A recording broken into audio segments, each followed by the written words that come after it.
saya dan saya saya alhamdulillah dipercaya oleh teman-teman UMKM tingkat nasional menjabat sebagai Ketua Harian Dewan Pengurus Pusat Asosiasi Pengusaha Mikro Kecil Menengah Prima Indonesia.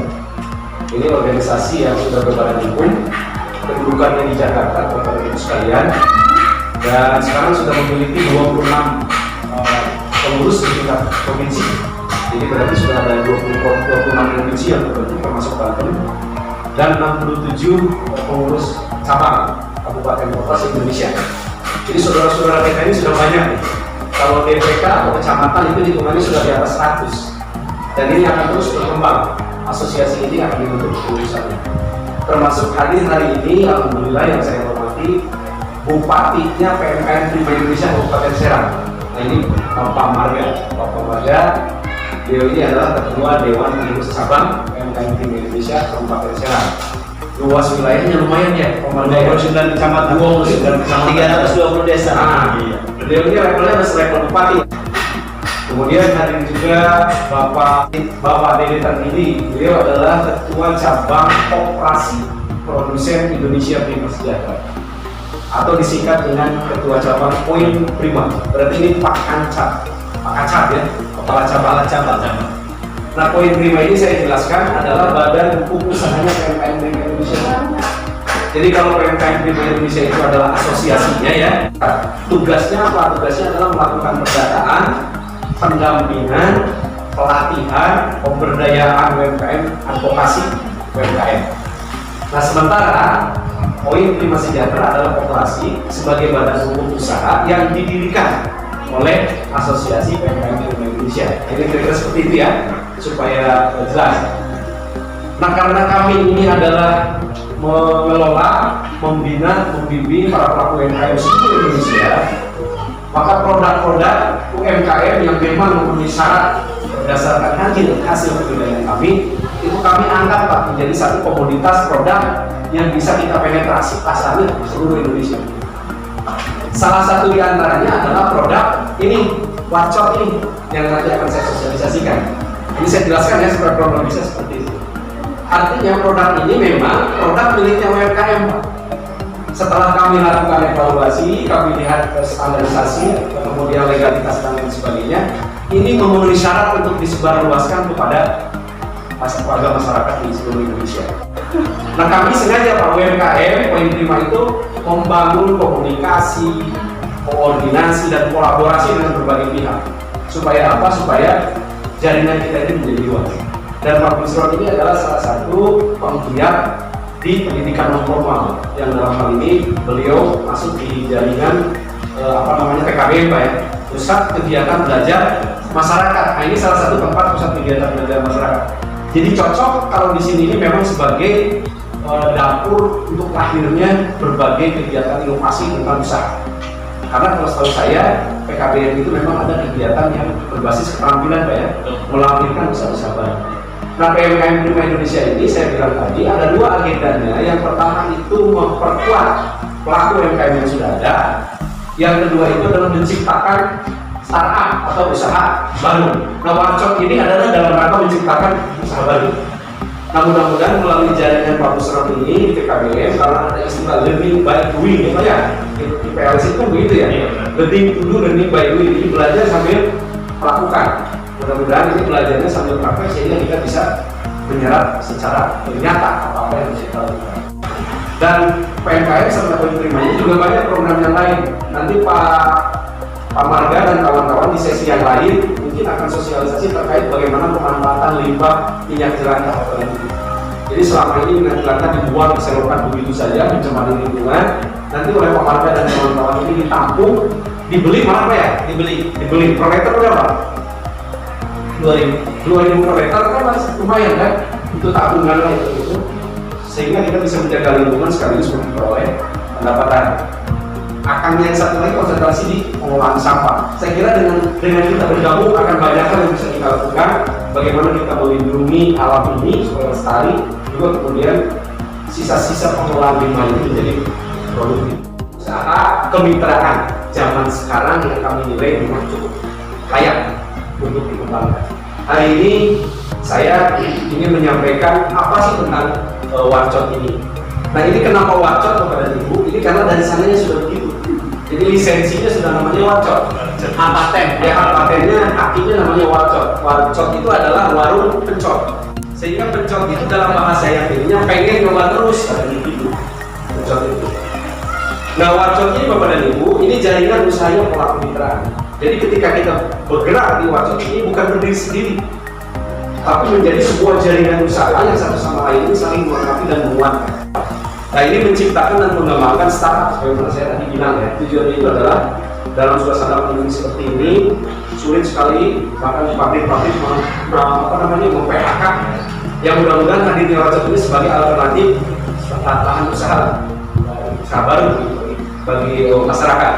Ini harapannya menjadi mandiri, kuat dan berdaulat ya, karena kerja kita ini bareng-bareng. Jadi untung satu harus untung semua. Makanya ini namanya orang mengenalnya adalah franchise. Ya, dari sekian franchise yang saya lihat, saya pelajari, ini cukup UMKM. Makanya kami pilih ini sebagai salah satu produk yang kita tawarkan ke masyarakat. Nanti lebih jauh ownernya langsung yang akan memberikan bagaimana sih penyajiannya, bagaimana sih pendidikan dan sebagainya. Ini saya hanya menyampaikan dari kata-kata operasi. Baik, Bapak Ibu sekalian. Nah, ini saya jelaskan tadi badan hukum usaha warcot ini akan dibawa badan hukum usaha koperasi Pak Ketua Win ya, prinsip. Ini badan hukum kita, akunnya, kemudian EIB-nya seperti ini. Jadi kita menjalankan usaha ini sudah legal, sudah sah, tidak ada lagi keraguan ya. Awalnya dari sana warcot Pak, karena kita ada prima kerjasama, maka ini ada primanya Pak. Jadi prima warcot. Jadi saya supaya Bapak dan Ibu tidak ragu menjalankan usahanya, memang kita sudah berbadan hukum, sudah dipayungi badan hukumnya oleh koperasi kira-kira. Nah, ini kerjasamanya, yaitu ownernya namanya Warcot Insun Pisang Pak. Insun Pisang ini bahasanya Cirebon, gue banget silakan. Nah, yang tidak boleh dirubah itu warcotnya, Insun Pisangnya boleh dirubah oleh tagline khas daerah kita. Misalnya nih kelompoknya Pak Busron dan teman-teman yang akan mengawal ini mau pakai tagline apa? Nah, itu silahkan nanti ini diganti. Jadi bukan Insun Pisang, yang produktif, mandiri, kuat dan berdaulat. Jadi melalui usaha-usaha warcot ini diharapkan kebutuhan masyarakat itu bisa terpenuhi, khususnya para pelaku. Juga masyarakat yang dilayani dengan harga yang terjangkau, dia sudah bisa memenuhi gizi yang baik. Karena di situ ada karbohidratnya, ada protein hewaninya, ada sayur mayurnya, dan ada lauk dan sebagainya. Nah, dari misi ini Bapak dan Ibu sekalian, ini misinya adalah menciptakan dan mengembangkan 1 juta startup Indonesia. Di tahap awal ini kita ingin mengembangkan 1 juta startup Indonesia. Kalau di Serang akan diawali dengan 15 orang. Nah, ini adalah percontohan. Nanti kemudian setelah ini settle jalan, maka DPC kabupaten maupun kota seluruh Banten akan mencoba melihat, lalu akan mengembangkan di berbagai daerah. Nah, ini kemudian social entrepreneur. Jadi bukan entrepreneur murni Pak, ada sosialnya. Jadi sebahagian nanti keuntungan itu berdasarkan hasil usaha bersama mungkin akan disisihkan, apakah untuk kegiatan dana sosial di komunitasnya ya, ada apa itu silakan. Jadi kita ingin tumbuhkan sosial entrepreneur-nya. Kemudian mengembangkan ekosistem usaha berkelanjutan yang sehat dan tanpa. Ekosistem yang dimaksud begini Pak. Jadi seluruh pasokan bahan sebelum stokis itu mandiri, nanti saya akan jelaskan stokis apa, itu akan dikirim oleh central kitchen dari pusat. Itu ada lelenya, ada bandengnya, ada ayamnya, ada berasnya. Nah, setelah alih teknologi ini berjalan, maka stokis ini akan membuat plasma di setiap daerah. Plasma itu ada peternak lele, ada peternak ayam, ada peternak bandeng, ada petani yang bikin sayur dan sebagainya. Nanti stokis ini yang menampung. Stokis yang membina, stokis yang tadi, nanti hasilnya ditampung oleh stokis. Untuk kemudian diproses, teknologinya disampaikan ke warcot. Jadi warcot itu sebenarnya tinggal sajikan saja, karena semuanya akan dikelola oleh stokis. Nah, kemudian menyediakan asupan gizi yang seimbang yang saya tadi maksud, melaksanakan berbagai usaha secara profesional dan berdaya untuk luas. Nah, berbagai usaha yang dimaksud adalah warcot itu adalah tools. Di warcot itu nanti bisa dititipkan produk-produk di sekitar. Bisa dibuat juga minuman-minuman khas yang ada di daerah, itu disajikan di warteg. Itu toolsnya saja. Jadi nanti berbagai usaha secara profesional bisa dikembangkan di warteg tersebut. Ini saya kira perlu saya sampaikan supaya Bapak dan Ibu juga paham. Berikutnya Bapak dan Ibu sekalian, nah ekosistem Bapak dan Ibu. Ini kan warcotannya ada di sini Pak sebenarnya. Tapi sebelum barang ini sampai ke sini, ini ke jalur tengah ada central kitchen dan stokis nih. Nah, ini tentu suplaiannya kan dari hulu nih, ya kan? Ada bandeng, ada ayam, ada lele yang saya sebutkan, nanti ada pasar-pasar ke depan nih ya. Maka ini akan lari ke central kitchen. Kalau sekarang ini central kitchen di Cirebon, ke depan akan ada di stokis di daerah masing-masing. Lalu dari central kitchen ini ke stokis, stokis baru ke warcotan. Nah dari warcotan ini nanti langsung ke konsumen kan, sebagai penjual. Nah ini akan meninggalkan limbah. Nah, tadi saya pasti Pak ya. Jadi zero waste untuk sampah di warcotan ini. Nanti ada unit yang mengelola limbah. Limbah ini disuplai dari peternakan ke sini, juga dari warcotan di sini. Nah, sehingga limbah itu ada yang jadi maggot nantinya. Maggot itu bisa jadi pakan, lele, ayam, dan bandeng. Kemudian juga ada pupuk organik Pak. Ada pengelolaan pupuk untuk organik dari bahan limbah kan.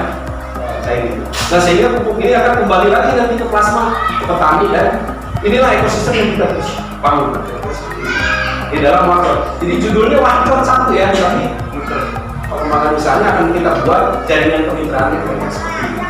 Nah ini suatu jaringan kerja di pusat ini ada owner warcot bekerjasama dengan Poin Prima Sejahtera. Lalu di bawahnya ada central kitchen. Tugas central kitchen ini adalah memproduksi barang. Itu sudah berupa frozen. Lalu kemudian dia standarisasi mutu dan lisensi terhadap warcotnya ini. Nah dari central kitchen itu di bawah ada stokis. Nah, stokis ini tugasnya sebagai distribusi kemana? Ke warcotan. Kemudian tempat pelatihan seperti ini. Ada kegiatan-kegiatan pembinaan, pelatihan, dan koordinator plasma di satu kawasan Pak. Nah, pertanyaannya berapa satu kabupaten kota ini stokis? Itu tergantung luasan wilayah Pak Margana. Jadi idealnya satu warcot itu 1000 penduduk idealnya. Nah nanti stokis ini ada batas maksimal sampai dengan 50 mitra. Jadi di bawah stokis itu membawahi 50 mitra warcotan. Nah hanya antara central kitchen dengan stokis itu nanti ada PIC namanya, atau person in charge. Nah ini hari ini mungkin karena ini percontohan itu dihandle saya langsung Pak, PIC-nya. Tapi nanti ke depan ini DPC harus menyiapkan PIC Pak di setiap daerah yang ada stokis itu. Karena nanti PIC ini membina, membawahi beberapa stokis di kabupaten kota. Kota Serang sendiri kemarin hasil saya diskusi dengan owner itu kurang lebih 2-3 stokis Pak. Sehingga kalau misalnya hari ini Pak Wisman siap stokis, Kota Serang masih kurang 2 stokis. Ini kira-kira struktur jaringan kerjanya sudah bisa diikuti ya.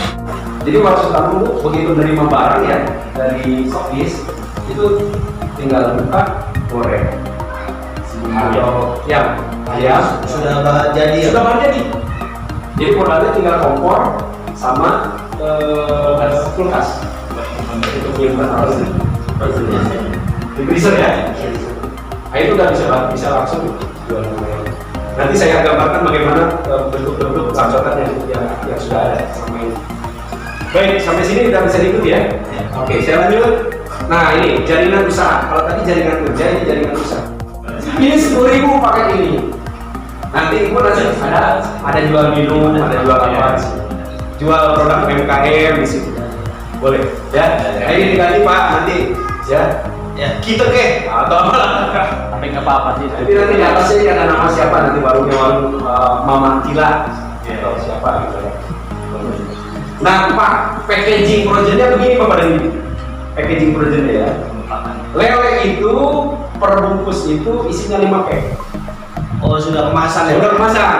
Iya. Per bungkus itu isinya 5 P. Bandel per bungkus itu isinya 5 P. Pada itu untuk 5 porsi. Lele ini walaupun 5 pack isinya jadi 10 karena satu packnya 2. Iya. Ya. Boleh kan dijual satu? Sebaiknya jangan. Karena puasan pelanggan. Ya, karena puasan pelanggan ya. Servis Pak. Misalnya satu porsinya 2 ya, jual satu aja lah. Jangan.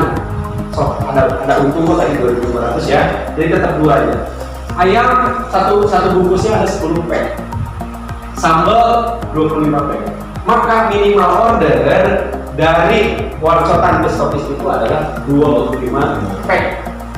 Minimal 25. Minimal 25. Lele 5, bandeng 5, ayam 10, 20 sama sambal. Ini bebas. Oh, Tergantung tingginya yang mana nanti di setiap warcotan. Misalnya 25 bisa angkat aja 25 semuanya.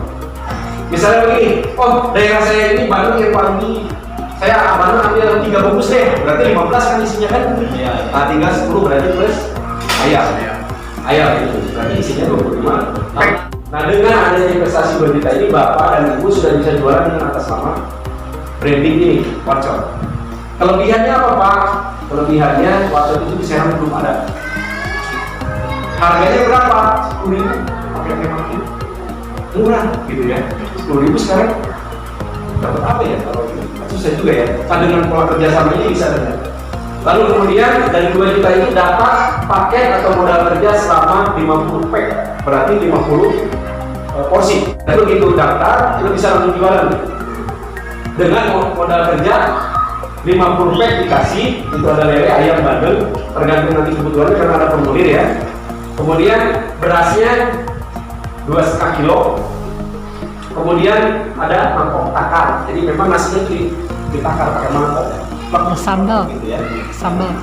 Terus kemudian spanduk. Nah, spanduk juga dapat. Ukurannya 4 meter persegi. Lalu nanti ada pelatihan Bapak dan Ibu. Pelatihan secara berkelanjutan supaya dipastikan usaha ini dapat berjalan. Kalau si A ini maju, bagaimana sih bisa maju? Maka harus berbagi nanti sharing kepada yang belum maju. Jadi kita bersama-sama.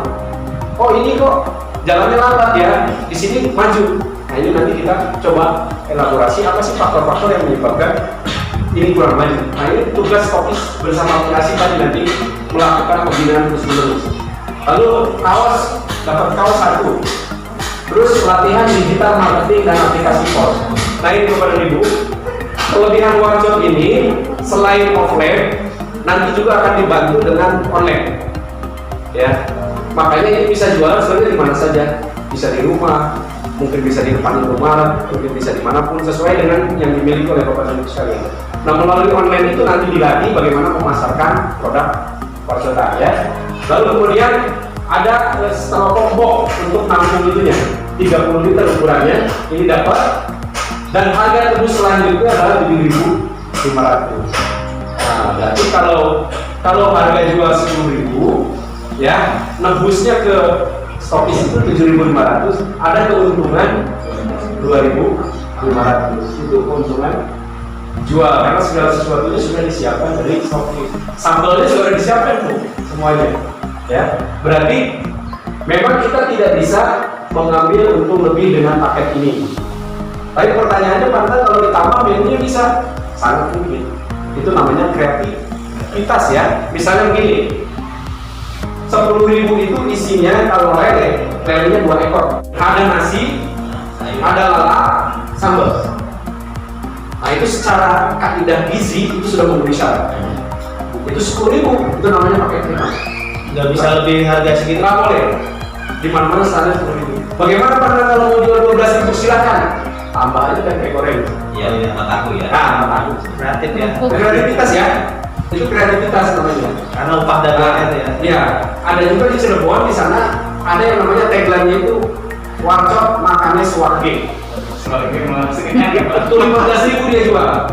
Udah swarge nasinya doang. Oh, segitu ya. Nah, itu sebenarnya kreativitas ya, kreativitas. Tapi ketika menjualnya hanya pakai tadi, ya, mangkok nasi, lelenya 1 losi, 2 tadi, atau bandeng 1 atau ayam 1 masih istilah.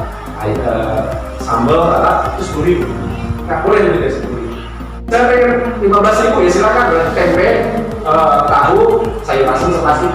Nah, tapi dengan 10.000 saja Bapak dan Ibu masyarakat itu bisa makan seperti itu. Jadi Bapak Ibu pertama mendapat itu 50 pack. Lalu ada setoran nggak? Nggak ada setoran. Karena transaksi yang 50 pack itu masuknya Warcotan ke kita. Tetapi kita besok kan mau jualan lagi nih. Nah beli 7.500. Ada ayam, ada lele, ya itu perfect ya. Jadi intinya untuk 1.500. Kalau 10.000 dari 2.500 berarti berapa persen? 25% ya? Cukup lah. Usaha dengan untung 25% cukup lah ya. Nah, Bapak dan Ibu, karena kita berprinsip mitra itu langsung bisa berjualan, kita tidak membuat aksesoris yang berlebihan. Misalnya begini, rodanya harus begini, ini harus begini enggak, ya. Jadi ini bebas, bisa dari rumah, bisa pakai gerobak antik, bisa pakai mokok, motor keliling ya. Nah, bisa warungan, bisa online shop. Jika Bapak dan Ibu dapat 2.500, maka sebenarnya kalian adalah total sales of mitra atau main cost setiap hari jualan. Asumsikan misalnya satu hari itu 100 pack, misal ya, berarti 100 pack ini habis 2.500 kali, jadi dapat keuntungan sekitar 250.000 per hari. Investasi tadi berapa? 2 juta.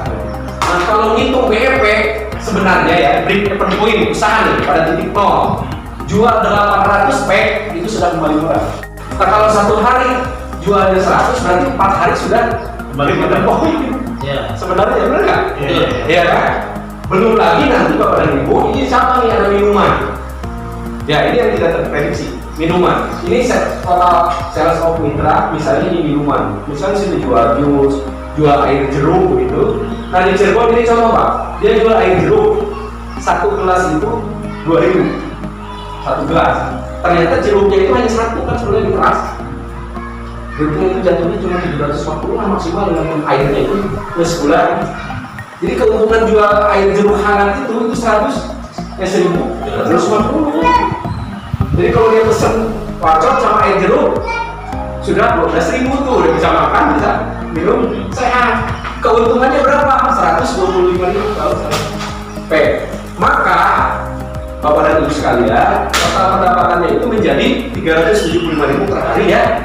Berarti sebulan kalau 30 hari 11 juta. Gaji apa itu Mas? Hah? Gaji apa? Salon 4 Pak. Salon 4 juga itu dengan tunjangan loh. Iya. Makanis ya. Ya. DPRD Pak. Iya. Ini ilustrasi Bapak dan Ibu